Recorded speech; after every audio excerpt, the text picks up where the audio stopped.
ज़्यादा मेरी मातृशक्ति दिखाई दे रही है। मैं सभी को सिर झुकाकर नमन करती हूँ, वंदन करती हूँ और आप लोगों का अभिनंदन करती हूँ।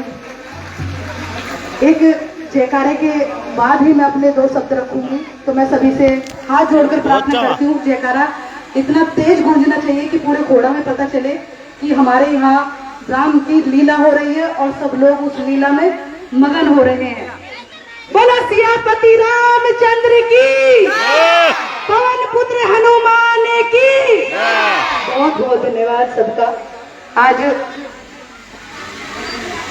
आज अपनी खोड़ा नगर पालिका के अंतर्गत इतनी सुंदर रामलीला मैंने देखा।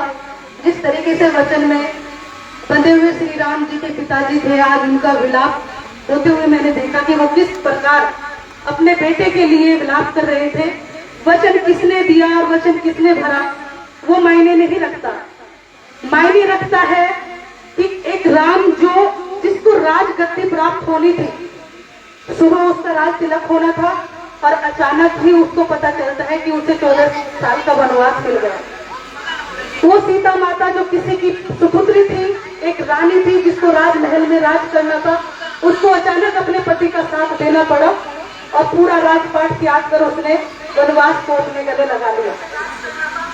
मैं इससे एक सीख मानती हूँ कि पत्नी हमेशा पति का साथ देती है, चाहे वो दुख में रहे, सुख में रहे, भूखी रहे, प्यासी रहे, लेकिन अपने पति का साथ नहीं छोड़ती। हमारे हिंदुस्तान की जो नारी है वो एक ऐसी शक्ति है जिसका गुणगान जितना करा जाए उतना कम है।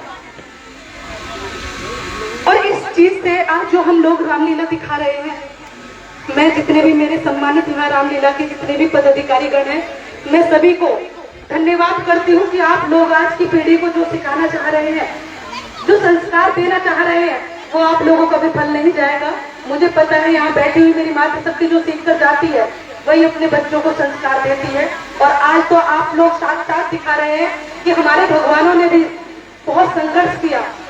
जिनको राजपाट भुगतना था उन्होंने वनवास भुगता, लेकिन कहीं ना कहीं एक सीख मिलती है कि बुराई पे अच्छाई की जीत होती है। चाहे कितना भी संघर्ष किया जाए, एक न एक दिन बुराई पे सच्चाई की जीत होती ही होती है।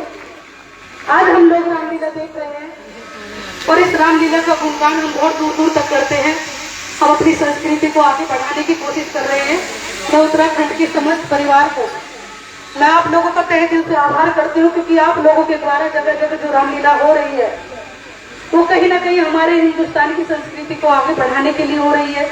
अच्छाई पे बुराई की कैसे जीत होती है ये दर्शाई जा रही है। मैं आप सभी का आभार और धन्यवाद करती हूँ। और आप लोगों के बीच हमेशा एक परिवार की तरह जो आती हूँ, मुझे जो प्यार आप लोगों से मिलता है उसकी मैं आप लोगों की सदैव ऋणी रहूंगी। जब तक रहूंगी आप लोगों की सेवा में रहूंगी, चाहे जितनी भी मुझसे होगी, तन से, मन से, धन से, जिस प्रकार मुझसे आप लोगों की सेवा होगी मैं आप लोगों के बीच हमेशा खड़ी रहूंगी। और ये भी आप लोग देख सकते हैं कि जब परिवार का मेंबर गार्जियन जो होता है ना, वही आप लोगों के दुख को सुख को समझ सकता है। बाहर का व्यक्ति आएगा हमें ठग कर चला जाएगा। आज खोड़ा की वही स्थिति हुई है। आज खोड़ा को आप लोग देख सकते हैं कि जो 5 सालों में मैंने विकास किया था वो कहीं ना कहीं पीछे छूट रहा है।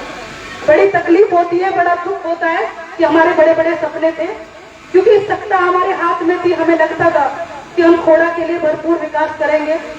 पार्टी हमारी थी, सब चीज हमारे था, लेकिन हमारे पास समय कम था।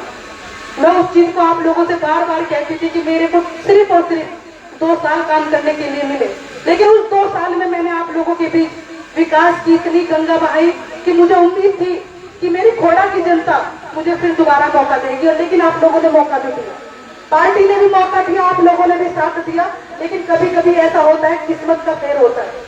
कहीं जैसे श्री राम जी के साथ हुआ कि उनका सुबह राज तिलक होना है लेकिन उन्हें वनवास काटना पड़ा, वही बिल्कुल मेरे साथ हुआ।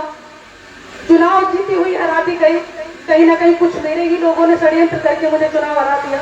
लेकिन आज मैं कहना चाहती हूँ कि मेरी खोड़ा की जनता मुझे कल भी प्यार करती थी, आज भी प्यार करती और आगे भी प्यार करती रहेगी, क्योंकि मैं उनका प्यार देख रही हूँ।